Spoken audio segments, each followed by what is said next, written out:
Hello friends, आज का जो हमारा वीडियो है इसमें हम देखने वाले हैं निर्देशांक ज्यामिति का बहुत ही महत्वपूर्ण क्वेश्चन जो एग्जाम में 5 से 6 नंबर का आता है। क्वेश्चन हमारा क्या है?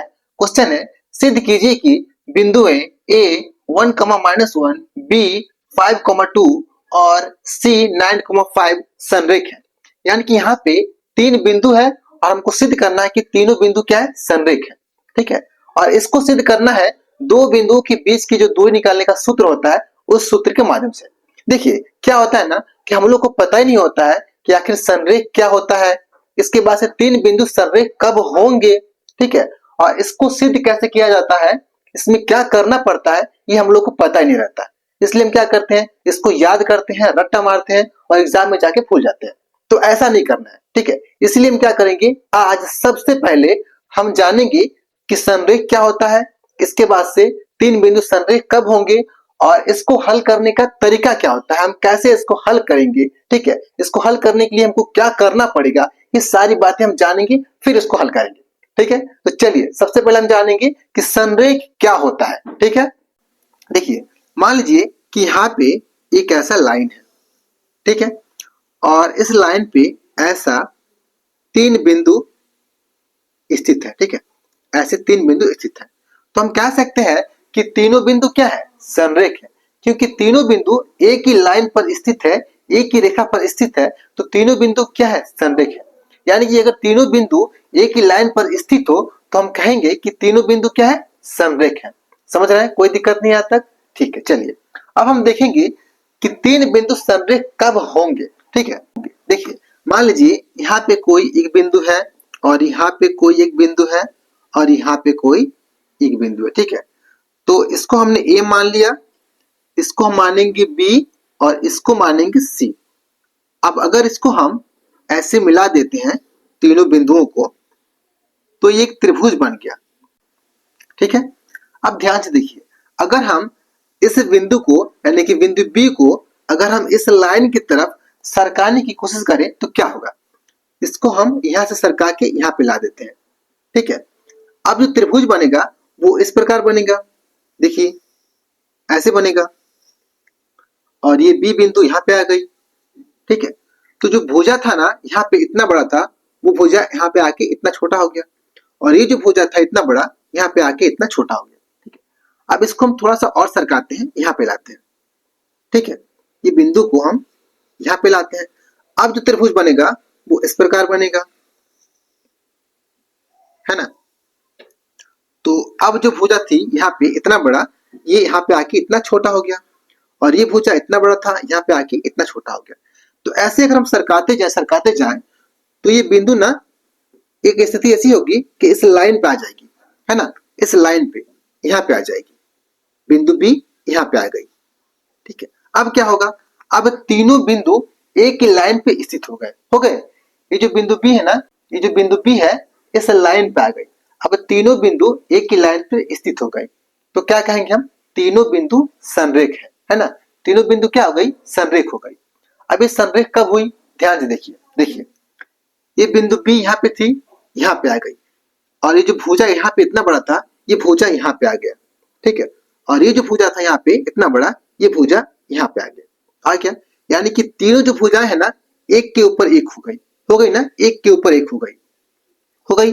अब देखिए यहाँ पे हम कह सकते हैं कि जो हमारा भुजा ए बी है, इसको थोड़ा नजदीक कर देते हैं ताकि समझ में आएगा। देखिए ये जो भुजा है ना ए बी भुजा और ये बी सी भुजा, दो भुजाओं का योग यानी कि दो छोटी भुजाओं का योग इस तीसरी भुजा के बराबर है ना, ए सी के बराबर है। देखिए हम कह सकते हैं कि ए बी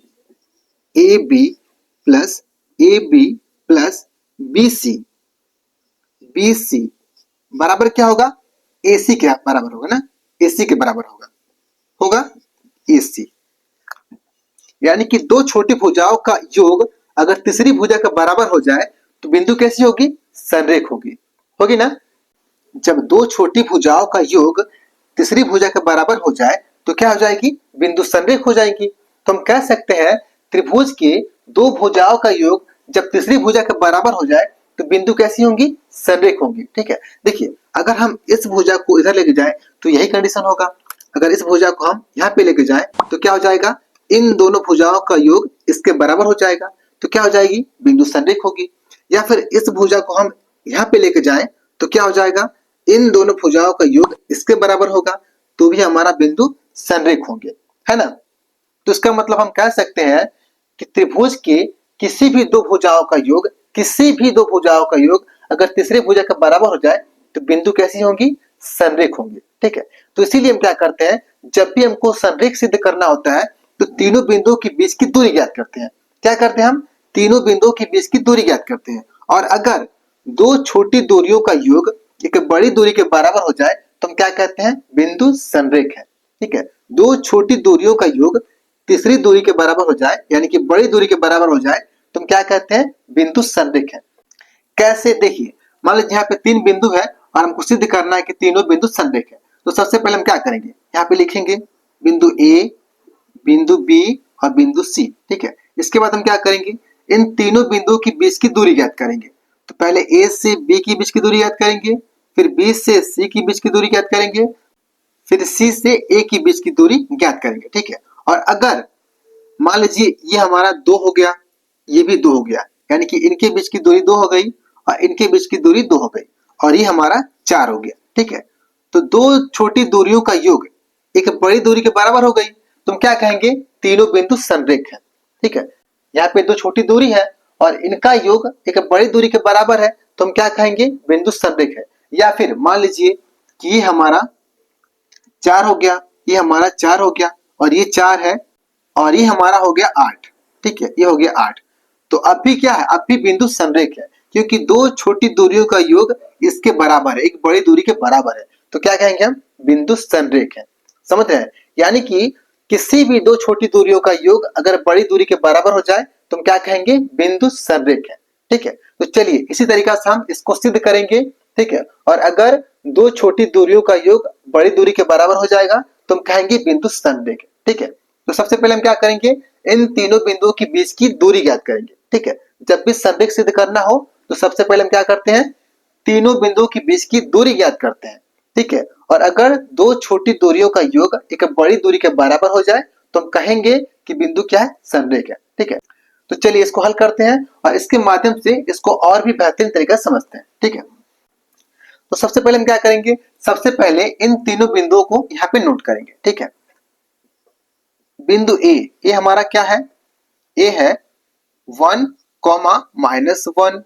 ठीक है, बी क्या है, बी हमारा है 5, 2 और सी क्या है, सी बराबर है 9, 5। ठीक है, ये हमारे तीनों बिंदु हो गए। तो सबसे पहले हम क्या करेंगे, ए से बी की बीच की दूरी ज्ञात करेंगे। ठीक है, तो दो बिंदुओं के बीच की दूरी ज्ञात करने का जो सूत्र होता है वो सूत्र क्या होता है, सूत्र होता है d बराबर डिस्टेंस, d बराबर करनी के अंदर x2 माइनस x1 का होल स्क्वायर। ठीक है, इसके बाद प्लस y2 माइनस y1 का होल स्क्वायर। ठीक है, ये हमारा सूत्र हो गया। अब देखिए a से b की बीच की दूरी ज्ञात करेंगे हम। ठीक है, तो ये हमारा हो गया x1, ये y1, ये x2, ये y2। तो यहाँ पे हम नोट कर लेंगे, नोट करेंगे यहाँ पे हम x1 बराबर कितना है, 1 है। ठीक है, y1 बराबर कितना है, y1 बराबर है -1। ठीक है, इसके बाद ये हमारा हो जाएगा x2 बराबर 5 हो गया, फिर y2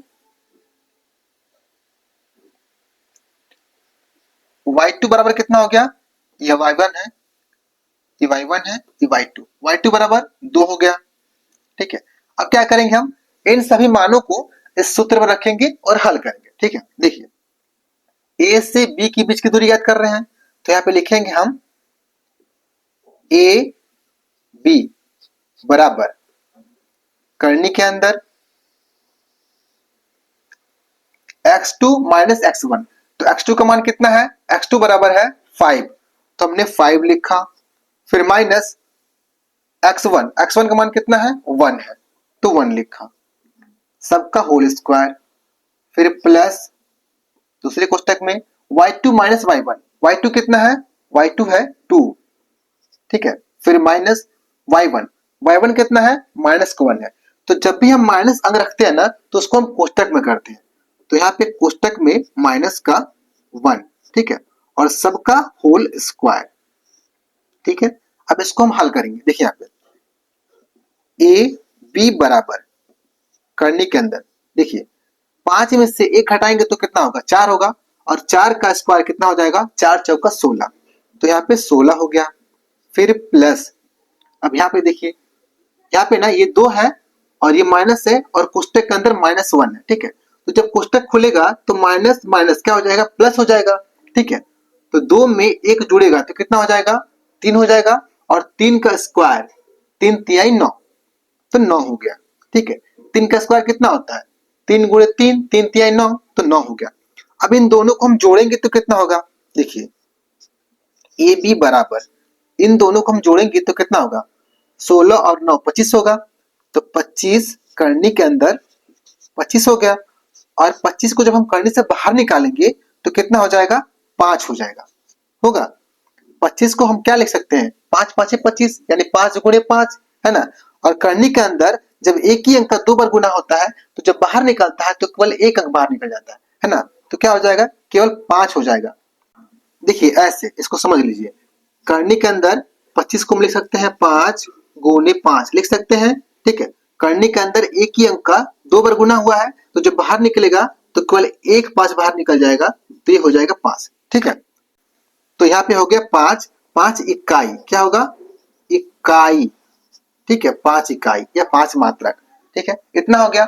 अब हम क्या करेंगे, इस B से C की बीच की दूरी ज्ञात करेंगे, इसके बाद B से C की बीच की दूरी ज्ञात करेंगे।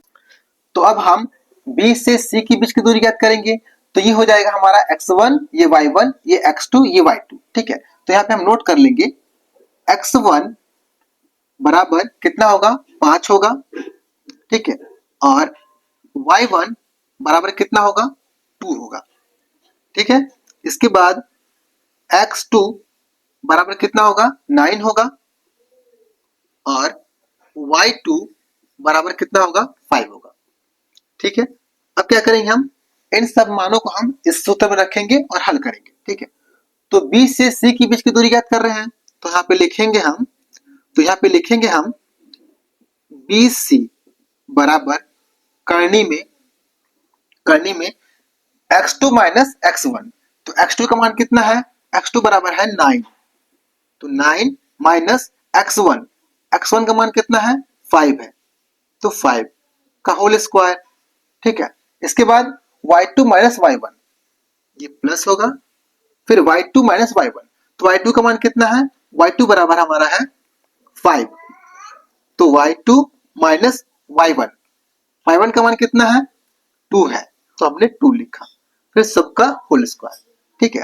अब इसको आगे हम हल करेंगे, देखिए 9 में से 5 जाएगा तो 4 होगा, और 4 का स्क्वायर कितना हो जाएगा, 4 चौका 16, तो करने के अंदर 16, फिर प्लस, ये प्लस 5 में से 2 जाएगा तो 3 होगा, और 3 का स्क्वायर 3 तिहाई 9 होगा, ठीक है, 9।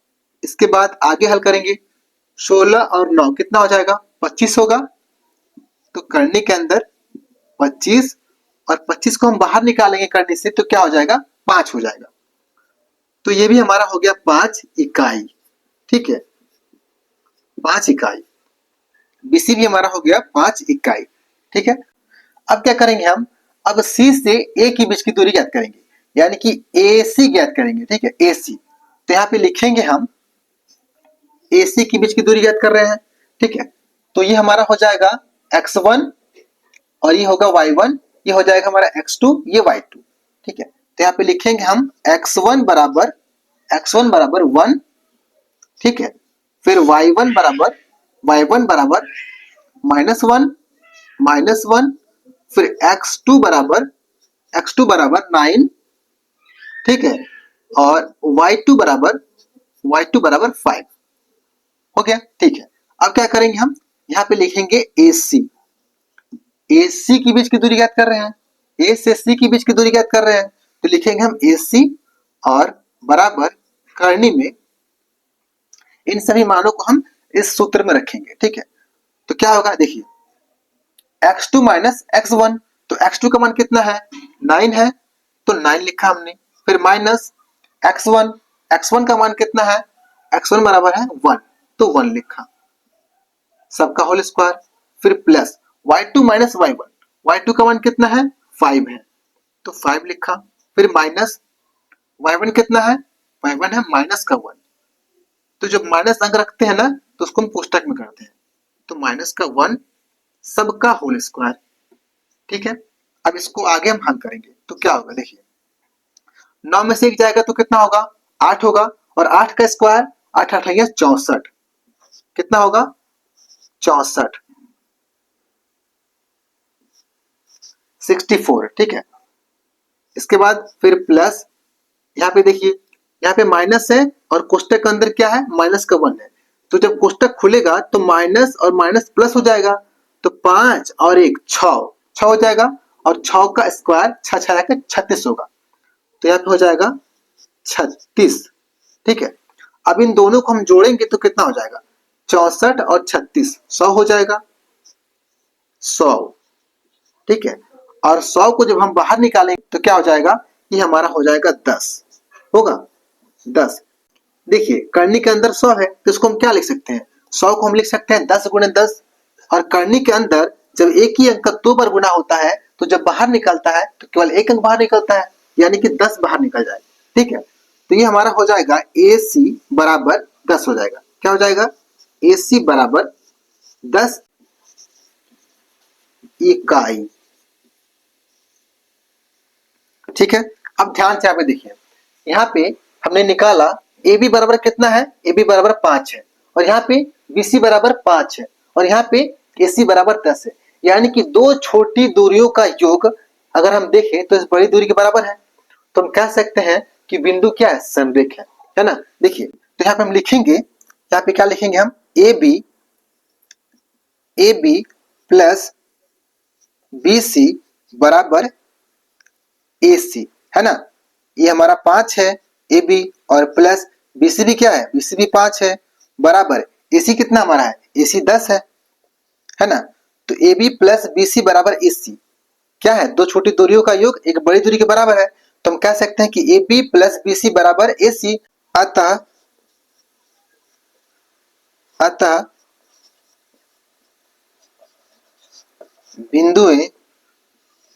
बिंदुएं क्या है, संरेख है ना, संरेख है। ठीक है, तो ये हमारा सिद्ध हो गया।